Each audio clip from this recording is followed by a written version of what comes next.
Dear listeners, a new day and a new story to discuss. Today, I'm going to tell you a story that interests me.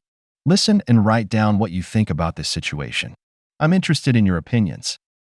The morning sun peeked through the curtains, casting a warm glow across our bedroom.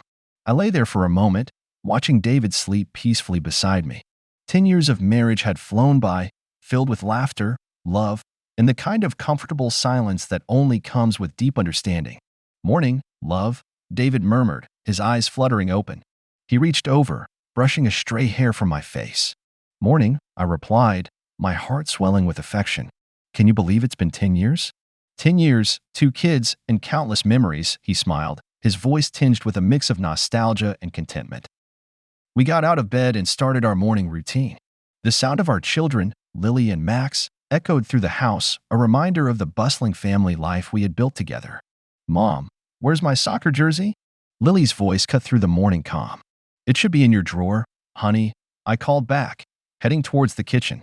Remember, it's your turn to drop them off at school, David reminded me, wrapping his arms around my waist as I made coffee. I haven't forgotten.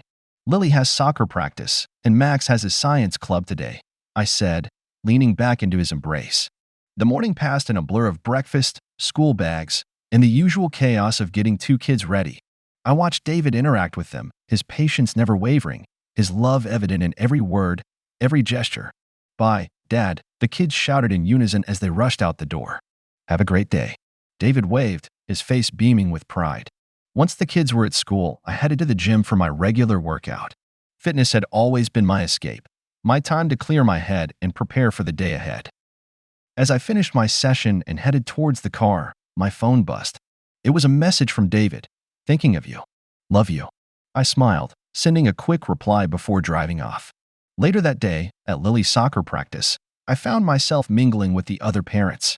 That's when I first noticed him, Ethan.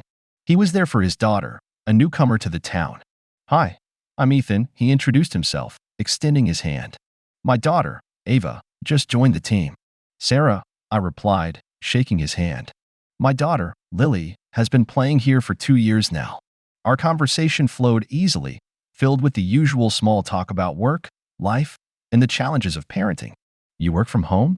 I asked, intrigued by his flexible schedule. Yeah, it allows me to spend more time with Ava. Being a single parent, you juggle a lot, Ethan explained, his eyes reflecting a mix of pride and fatigue. As the practice continued, I found myself glancing over at Ethan, admiring his dedication to his daughter. There was something about him that felt familiar, yet excitingly new. The practice ended, and I gathered Lily and her gear. See you at the next practice? Ethan asked, a hopeful note in his voice. Sure. See you then, I replied, feeling a strange flutter in my stomach as I walked away. On the drive home, I couldn't shake the feeling that something had shifted, something small yet significant. I pushed the thought aside as I focused on the road ahead, unaware that this chance encounter was the beginning of a journey that would challenge everything I knew about love, loyalty, and the choices we make. The days following my encounter with Ethan at the soccer practice were strangely unsettled. His image lingered in my mind, uninvited yet persistent. I tried to shake it off, focusing on the everyday rhythms of family life. Mom, can we have spaghetti for dinner? Max asked one evening, his eyes hopeful. Sure, sweetie, I replied, forcing a smile. Spaghetti night it is. As I cooked, David came into the kitchen, wrapping his arms around me. You seem distant lately. Everything okay? He asked, concern etching his voice. Just tired, I guess, I lied, avoiding his gaze. The next soccer practice arrived like a storm I hadn't anticipated. I found myself scanning the crowd for Ethan. He was there, his smile igniting something within me. Hey, Sarah, he greeted casually, as if aware of the turmoil inside me. Hi, Ethan, I managed, my voice betraying a hint of excitement. Our conversations became a regular occurrence, an escape from the mundane. We talked about everything and nothing, books, movies, our dreams, and disappointments. Why did you move here? Ethan, I found myself asking one day. Needed a change, he replied, his eyes reflecting a depth of unspoken stories. Life can be unpredictable, you know? I nodded, understanding more than I wanted to. One late afternoon, as the sun cast long shadows on the soccer field, Ethan's conversation took an unexpected turn. Sarah, I've got to be honest with you. I find you incredibly attractive, he confessed, his voice low. I felt a jolt of surprise and excitement. "Ethan, I'm married," I said quickly, but my voice lacked conviction. "I know, and I respect that," he said, stepping back. "Just wanted you to know how I feel." I lay awake that night, David's steady breathing beside me. My mind replayed Ethan's words, a dangerous melody that tempted me to dance along. The next few weeks were a blur of conflicting emotions. I found myself looking forward to soccer practices, to those stolen moments with Ethan. One day, as we sat on the bleachers, watching the kids play, Ethan turned to me. "Sarah, would you like to grab a coffee sometime?" "Just as friends, of course," he suggested. I knew I should say no, but the word that came out was yes. Our coffee meetings became our little secret. We'd sit in a quiet corner of the cafe, talking about everything under the sun. "Ethan, we shouldn't be doing this," I said one day, the guilt gnawing at me. "Why?" "We're just two friends having coffee," he replied, but his eyes said more. One evening, David noticed my distraction. "You've been spending a lot of time at those soccer practices," he remarked. "Just getting to know the other parents," I lied, feeling a pang of guilt. As time passed, the line between friendship and something more began to blur. Ethan's presence filled my thoughts, his laughter echoing in my dreams. Then came the day that changed everything. After our usual coffee, Ethan walked me to my car. The air was crisp, the sky a fading orange. He stopped, looking at me intently. "Sarah, I can't hide it anymore. I'm falling for you," he said, his voice trembling with emotion. I stood frozen, the world spinning around me. This was the moment of choice, to step back into the safety of my life or to step into the unknown, into temptation's shadow.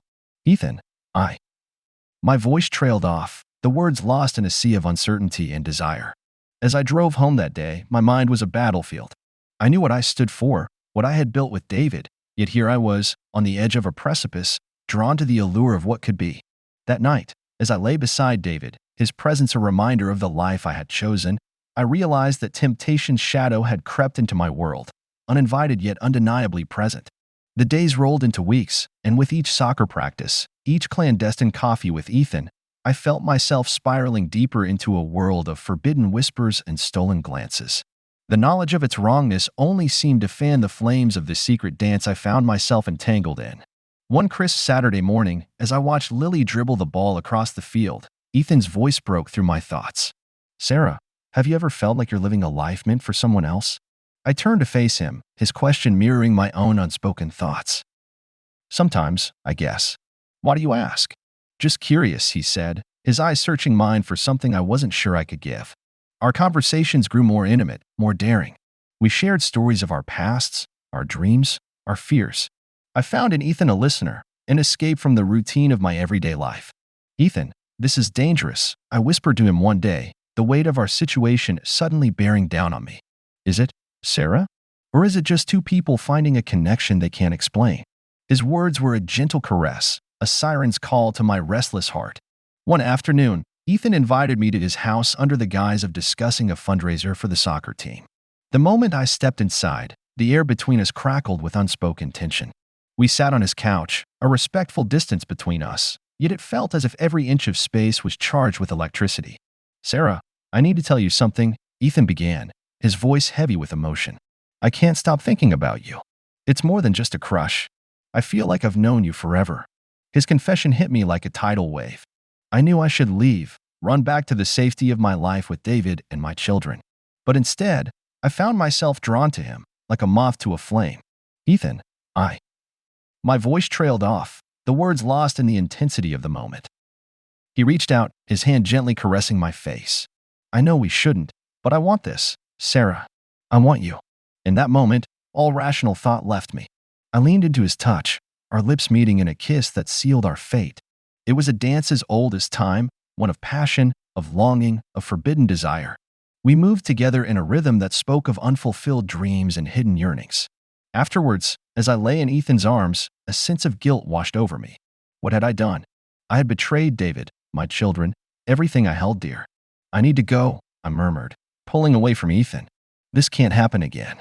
"Sarah, wait," Ethan pleaded, his voice laced with regret. "Please, don't leave like this." But I was already gathering my things, my heart racing with a mixture of fear and sorrow. I stumbled out of Ethan's house, the cool air doing little to calm my racing heart. The drive home was a blur. My mind replayed the events of the afternoon, each moment a sharp stab of guilt. I had crossed a line I never thought I would, and now I had to live with the consequences. As I pulled into the driveway, I saw David playing with Max in the yard, their laughter a painful reminder of the life I had just jeopardized. I forced a smile, burying my guilt deep inside as I joined them. "How was the meeting?" David asked, his eyes full of innocent trust. "It was fine, just the usual fundraising stuff." I lied, the words tasting bitter in my mouth. That night, as I lay beside David, his steady breathing a contrast to the storm raging inside me, I realized I had entered a dance I never knew existed. A dance that was as exhilarating as it was dangerous. A dance that, once started, could not be easily stopped. The days following my afternoon with Ethan were enveloped in a thick fog of guilt and confusion. I moved through them like a ghost, haunted by the memory of our indiscretion. My interactions with David and the kids were mechanical, a facade I struggled to maintain. One evening, while preparing dinner, David approached me, his brow furrowed with concern. "Sarah, you've been really distant lately. Is everything okay?" I turned from the chopping board, a lump forming in my throat. "Yeah, I'm fine. Just tired," I managed to say, avoiding his gaze. David wasn't convinced. "It's more than just being tired, isn't it? You can talk to me, Sarah." I wanted to confess everything, to unburden my soul, but fear clamped my mouth shut. "I just need some rest, that's all," I replied, turning back to the vegetables I was chopping. The following week, my secret world came crashing down. It happened on a Tuesday. David had taken the kids to school, and I was home alone. There was a knock at the door. It was Ethan. "Sarah, we need to talk," he said, his face etched with urgency. I let him in, my heart pounding. "What's wrong, Ethan?" He took a deep breath. "I can't do this anymore. I can't keep seeing you like this, knowing you're going back to your husband and kids. It's killing me." His words were like a cold splash of reality. "Ethan, I don't know what to say. Just tell me, Sarah, is there a future for us? Or am I just a mistake you're trying to forget?" His voice was a mix of hope and despair. Before I could answer, the front door opened. It was David. He had come back home to pick up a file he had forgotten. "What's going on here?" David asked, his voice cold, his eyes darting between me and Ethan. "Ethan was just leaving," I said quickly, my voice trembling. But Ethan didn't move. "No, David deserves to know the truth," he said, turning to face David. "I'm sorry, but Sarah and we've been seeing each other." David's face went pale, his fists clenched at his sides. "Is this true, Sarah?" he asked, his voice barely a whisper. The room spun around me. "David, I stammered, unable to form the words. David didn't wait for my response. He stormed out of the house, slamming the door behind him. Ethan followed soon after, leaving me alone in the deafening silence. I sat on the couch, my mind racing. What had I done? In a matter of minutes, I had destroyed everything. I called David, but he didn't answer. I left him a voicemail, my voice breaking. "David, please, we need to talk." "I'm so sorry." Hours passed, and David didn't return. I was left alone with my thoughts, each one a dagger piercing my heart. The house felt empty, a shell of the home it once was.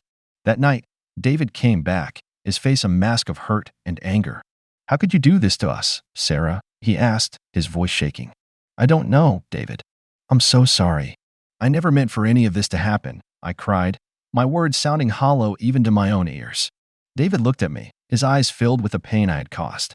"I need some time to think about all this. I don't know if I can ever trust you again."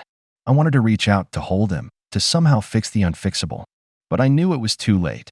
The damage was done. That night, I lay in bed, David sighed empty. The weight of my actions crushed me. The tears came, unbidden and uncontrollable.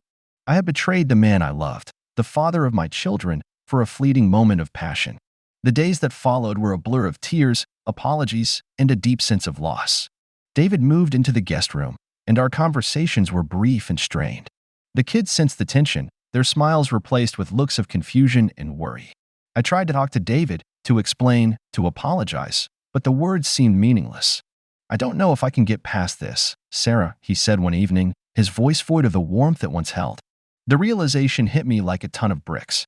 I had not only jeopardized my marriage, but also the very foundation of our family. The regret was overwhelming, a constant companion in my now broken life. As I navigated through this new reality, each day was a reminder of what I had lost, of the irreversible mistake I had made. The man I loved, the life we had built together, all tainted by my actions. Revelations and regrets became my world, a world I never imagined I would be a part of. And as I lay awake each night, staring at the ceiling, I wondered if the pieces of our shattered life could ever be put back together. The days following the revelation of my affair were like walking through a never-ending storm. The house, once filled with laughter and warmth, now echoed with the hollow sound of a family torn apart. David's eyes, once so full of love, now held a look of betrayal I could hardly bear. "Mom, why is Dad sleeping in the other room?" Max asked one morning, his innocent eyes searching mine for an answer. I knelt down, struggling to find the right words. "Dad and I are having some problems, sweetheart. But we both love you and Lily very much, okay?" He nodded, though I could tell he was far from convinced. David and I moved like strangers in our home. Our conversations were limited to necessary exchanges about the kids and household logistics. The air between us was heavy with unspoken words and unresolved pain. One evening, I tried to bridge the gap. "David, can we talk?" I asked, finding him sitting alone in the living room. He looked up, his expression guarded. "What's there to talk about, Sarah?" "I'm so sorry, David. I never wanted to hurt you," I said, my voice trembling with emotion. "Sorry doesn't change what you did," he replied, his words cutting through me. "I trusted you, Sarah. How could you do this to us?" I had no answers that could mend the broken trust, no words that could heal the wounds I had inflicted. Days turned into weeks. David and I attended a few counseling sessions, but the distance between us only seemed to grow. He was cordial but distant, polite but cold. The man I had married, my partner and best friend, felt like a stranger. The strain began to show in other areas of our lives too. Lily and Max were quieter, more withdrawn. They sensed the tension, the undercurrent of sadness that had infiltrated our home. "Lily, honey, are you okay?" I asked one night, finding her staring out her bedroom window. "Yeah, Mom. Just thinking," she replied, her voice small. "About what, sweetie?" "About you and Dad. Are you going to get a divorce?" Her question hit me like a physical blow. "I don't know, Lily." "I hope not," I managed to say, fighting back tears. The fallout from my actions rippled outward, affecting not just David and me, but our children, our friends, our extended family. Whispers and sideways glances followed me at the grocery store, at the kids' school. Our once happy life felt like it was crumbling around me. One particularly hard evening, David sat me down. "Sarah, I've been thinking a lot about us, about everything." I braced myself, fearing what might come next. "I can't get past this. I've tried, but every time I look at you, I'm reminded of what happened. I think it's best if we start talking about separation." His words, though spoken softly, shattered the last vestige of hope I had been clinging to. "But David, can't we try a little longer? For the kids," I pleaded, desperation creeping into my voice. "It's not just about us anymore, Sarah. It's about finding a way to move forward for the kids' sake. They deserve a happy environment, not this," he said, gesturing to the space between us. I nodded, unable to speak through the lump in my throat. The realization that I had irreparably damaged the most important relationships in my life was overwhelming. The following days were a blur of meetings with lawyers and mediators, discussions about custody arrangements, and dividing up the life we had built together. I moved into the guest room, my presence in our marital bed feeling like an intrusion. Each night, I lay awake, listening to the silence of the house. The weight of my choices, the consequences of a moment's passion, pressed down on me. I had lost the love of my life, the trust of my children, and the respect of those around me. In the midst of this chaos, I received a message from Ethan. "I'm sorry for everything. I never wanted to cause you so much pain." I stared at the message, a mix of anger and sadness swirling within me. His apology, though perhaps sincere, felt like too little, too late. The fallout from my actions was more devastating than I could have ever imagined. My family, my marriage, my sense of self, all had been irrevocably altered. As I faced the uncertain future, I knew that the road to redemption, if it even existed, would be a long and painful one. In the wake of our separation, the world seemed to move on, but I remained rooted in a place of deep introspection and regret. The once familiar walls of our home now echoed with the silence of our broken family. David had moved out, taking only his essentials, leaving behind a void that was tangible. "Mom, will Dad ever come back?" Max's voice broke through my thoughts one evening as I tucked him into bed. I forced a smile, trying to mask the pain in my own heart. "Your dad loves you very much, Max. We both do. We're just figuring things out right now." He nodded, though I could see the uncertainty in his eyes. It pained me to see our children caught in the crossfire of our adult problems. The days were long, filled with the mundane tasks of life that felt heavier now. I often found myself pausing, looking at the empty chair across the dinner table, the unoccupied side of the bed, reminders of the life that once was. One Saturday, I decided to visit the park where the kids used to play. As I watched other families, laughter filling the air, a deep sense of loss enveloped me. "Sarah, is that you?" A familiar voice called out. I turned to see an old friend, Jenna, approaching. "Jenna, hi," I replied, forcing a semblance of normalcy. "I heard about you and David." "I'm so sorry," she said, her eyes filled with concern. "Yeah, it's been tough," I admitted, the words barely a whisper. "Is there any chance of—" Jenna's question trailed off, unsure. I shook my head slowly. "I don't think so. I made a mistake, Jenna. And now I'm paying the price." She reached out, giving my hand a reassuring squeeze. "You're strong, Sarah. You'll get through this." Her words were meant to comfort, but they felt hollow. How does one move forward when the past clings so tightly? In the weeks that followed, I sought solace in writing. I poured my thoughts, my regrets, my hopes onto pages that seemed to absorb my pain. It was therapeutic, a way to navigate the chaos of my emotions. One evening, as I sat with my journal, Lily came to me. "Mom, can we talk?" "Of course, honey," I said, closing the journal. "I miss how things used to be," she confessed, her eyes brimming with tears. "Me too, Lily." "Me too," I replied, my voice choked with emotion. "Will we ever be happy again?" she asked, a question that echoed my own fears.